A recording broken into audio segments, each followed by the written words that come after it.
What's going on? It's your boy Linard here, and today's video is a very special one because on February 12, 2012, exactly 9 years ago, is the time I started a project which turned out to be my most ambitious Minecraft project ever, Kingdom of Galakin.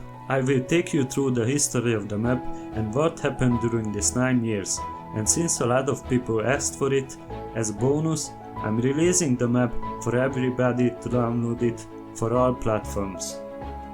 Since 2012, the map grew very big and I had a ton of fun with it, met some amazing people in the community and learned a lot, not just about building, but in other areas outside Minecraft, which changed my life for the better. It was an epic journey and I'm not planning on stopping working on this map. Even when I'm old, I'm still playing this game probably. And I would like to thank everybody who supported me throughout these years, and also Mojang for making the best game of the world, and last but not least, I want to thank me. Also, I'm giving clues for some of the secret locations of the map in this video, and my challenge to you is to try finding them all and try doing it all in Survivor, playing through the map as I did last time I was exploring the map. Trust me, it's a lot of fun. But anyways, let's get to this video now. Enjoy! So the very first location of Kingdom of Galakin is the mountain city. I was messing around in creative mode when I found an epic mountain, so I had the idea of building a city on it. I posted it on Minecraft forum, and the next day a lot of people commented positively about it and that I should keep on working on it. And that's exactly what I did. But I would never imagine that after 9 years I'm still doing it. I guess I took their comment too seriously. After that I was watching Jamsy Boy for some inspiration and he introduced me to Word Painter and I tried to create a landscape for my build. It was really bad, but I thought it was the best thing ever. This is the time I started working on this small village with the iron golem statue guarding it and their treasures. The next one is your typical Minecraft town with square walls and not much details. I was considering to remove it, but it's part of the history of the map and also the home of the underground cult of dark magic. Next to Square Town is a small area of houses under the mountain where you can find the entrance of the Dwarven underground halls of the Dwarven King. It has a conference hall, a library, an underground lake, a platform above lava for the other entrance and the throne room. Plus, there's another way to exit this area. Next up is the City of Healing, Tislad, featuring the Tree of Healing and lots of houses around it. You can already see the progress of my building techniques. The city was my biggest project at the time and the first time I was making an organic build. In this time I started an even bigger project, Silvercliff, a gothic city with huge detailed builds and the castle of Galakin. These builds are not here anymore and not in this form. I redesigned it and added a city around it called Eneradia, but more on this later. Next to Tislad is this ugly looking village which I made in my spare time when I was playing lots of Skyrim.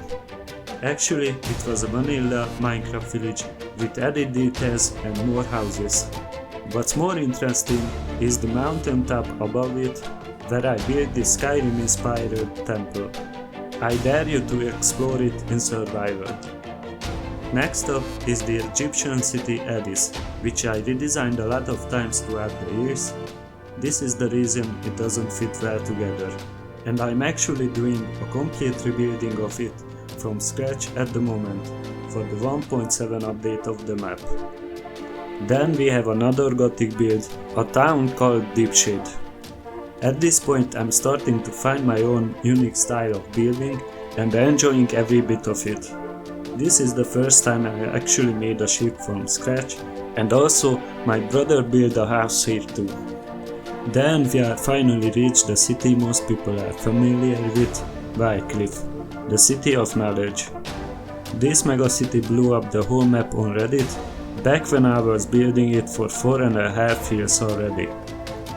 I went all out on this one and put so much detail in it, even I find new and new areas in it. For example, the Red Guild Underground. Good luck finding it.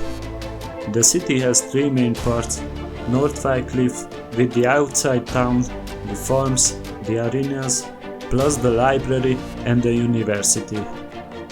Then the main part, South Wycliffe, where most of the houses are, the cathedral and my favorite build, the castle. Next is the industrial part of Wycliffe, with the creeper factory on top of it and the mine next to it.